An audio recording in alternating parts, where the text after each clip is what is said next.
मानिसको दुईवटा सबैभन्दा महत्वपूर्ण दिन कुन हो भनेर सोध्यो भने धेरैले जन्म र मृत्यु भन्छ, तर त्यो साँचो होइन। मानिसको जीवनमा सबैभन्दा महत्वपूर्ण दुई दिन भनेको एउटा दिन जन्मिएको हो र अर्को दिन त्यो हो जब त्यो मानिसले महसुस गर्छ किन भनेर। त्यो महसुस गरेको दिन भनेको जिन्दगीको र यो पृथ्वीमा जन्मिनुको उद्देश्य थाहा पाउनु हो। जस्तै कि एउटा भवनको उद्देश्य हुन्छ मानिसको घर बसाउनु वा कुनै कार्यालय बसाउनु, अनि एउटा गाडीको उद्देश्य हुन्छ सडकमा गुड्नु। त्यस्तै गरी हरेक चीज जुन यो पृथ्वीमा हुन्छ त्यसको कुनै न कुनै उद्देश्य हुन्छ। त्यसै गरी एउटा मानिसको पनि यो संसारमा आगमन भएपछि केही न केही उद्देश्य हुन्छ। मैले कहीँ पढेको थिएँ, बिना उद्देश्यको जिन्दगी भनेको बिना आत्माको शरीर जस्तै हो। कहाँ हिँडिराख्नु भएको छ र कहाँ पुग्न चाहनुहुन्छ जान्न एकदमै जरुरी हुन्छ। सोच्नुहोस् त एकैछिन, तपाईँ एउटा हवाई जहाजमा सफर गर्दै हुनुहुन्छ, तर न त चालकलाई थाहा छ यो हवाई जहाज कहाँ जाँदैछ, न त तपाईलाई भने एक त हताहतको स्थिति हुन्छ, अनि दोस्रो उड्दा उड्दै कहाँ गएर इन्धन सकिने हो र दुर्घटना घट्ने हो भन्ने हुन्छ। जिन्दगी पनि त्यस्तै हो। तपाईँ कहाँ गइराख्नु भएको छ र अन्त्यमा कहाँ पुग्न चाहनुहुन्छ थाहा हुन जरुरी हुन्छ। नभए कहीँ न कहीँ गएर तपाईको अघि बढ्ने हौसला र इच्छा शक्ति हवाई जहाजको इन्धन जस्तै कम हुँदै जान्छ अनि अन्त्यमा दुर्घटना घट्छ।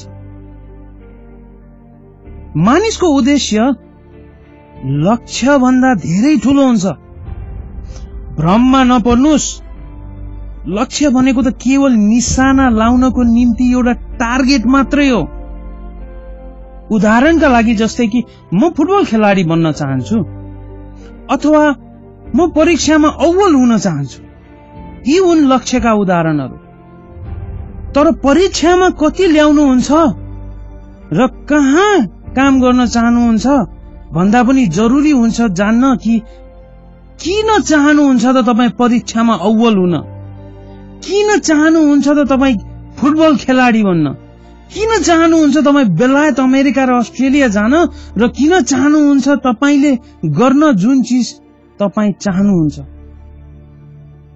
यो किनको उत्तर खोज्न अत्यन्त जरुरी हुन्छ, नभए लक्ष्य त प्राप्त गर्नुहुन्छ तपाईले, तर फेरि उही त हो यहाँबाट कहाँ जाने भन्ने प्रश्नले सताइरहन्छ। म आफ्नो उदाहरण दिन चाहन्छु। मैले 2013 सालको अन्त्यतिर सुरु गरे आफ्नो पब्लिक स्पिकिङको यात्रा। यो यात्रा सुरु गर्दा धेरै कठिनाइ थियो र हप्ताको 2-3 दिन र ती दिनहरूमा 2-3 घण्टा मैले पब्लिक स्पिकिङको लागि दिनु पर्थ्यो। यो 2 वर्षको अन्तरालमा मैले काठमाडौँ टोस्ट मास्टर्स भन्ने एउटा स्पिकिङ क्लब पनि जोइन गरे अनि काठमाडौँ स्कुल अफ स्पिकिङमा पनि संलग्न भए। त्यति मात्र नभएर मैले धेरै स्कुल, कलेज, संघ अनि संस्थामा प्रेजेन्टेसन दिन्थे बिना कुनै पारिश्रमिकको। आज आएर म महिनामा 2-4 ठाउँमा मोटिभेशनल स्पिचहरू पनि दिन्छु र कम्युनिकेसनको ट्रेनिङ पनि दिन्छु। अनि यो 2 वर्षमा सिकेको सिपले आज मलाई पुरस्कृत पनि गरिरहेको छ र घट्दो छैन, बढ्दो छ। मेरो लक्ष्य भनेको एउटा राम्रो पब्लिक स्पिकर र मोटिभेशनल स्पिकर बन्ने थियो, तर मेरो उद्देश्य भनेको मैले मानिसलाई प्रोत्साहन दिनु र बाटो बिराएका साथीभाइलाई बाटो देखाउनु थियो। यदि मेरो उद्देश्य पैसा कमाउने भएको भए म सायद आज यो ठाउँमा हुने थिएन।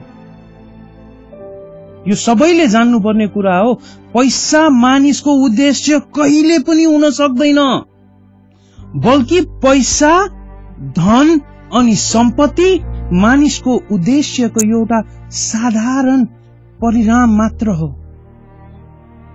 पैसा कमाउने दौडमा नलाग्नुहोस् र नगर्नुहोस् काम ब्याङ्कको अथवा सरकारी जागिरको, किनकि तपाईलाई मन पर्छ ब्याङ्कको चहकिलो संसार अनि सरकारी जागिरको शान।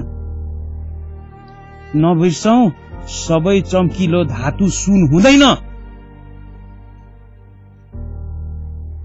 केशरी शाह अनि अमृत गुरुङ दाइलाई हेर्नुहोस्।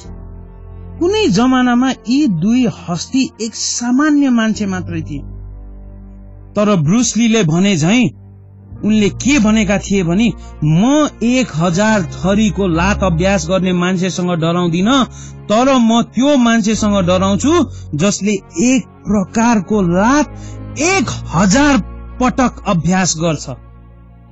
त्यस्तै अभ्यासका कारण त्यस्तै अभ्यास गर्दै जाँदा आज अनिल केशरी शाह बने मेगा ब्याङ्कको सीईओ र अमृत गुरुङ बने नेपाली सांगीतिक क्षेत्रको रक स्टार। आफ्नो उद्देश्य खोजौं साथीभाइ हो, अनि सिक्न खोजौं हरेक परिस्थितिबाट। दुःख र मेहनतले पनि पाठ अवश्य पढाउँछ, तर सिक्ने मानसिकता हुन जरुरी छ। ठोक्यौं, लडौं, किनकि हाम्रो उद्देश्य पछ्याउँदा हामी ठोक्किन्छौं, लड्छौं पनि, निराश पनि हुन्छौं, तर हार नमानौं। लम्कौं हामी हाम्रो उद्देश्यतिर, हावी हुन नदिनु हाम्रो नकारात्मक सोचलाई। किनकि मैले मेरो धेरै साथीभाइ, इष्टमित्र अनि परिवारका सदस्यलाई देखेको छु जसले रहरको भन्दा पनि लहरको बाटो रोजेर पल पलमा निराश छन्।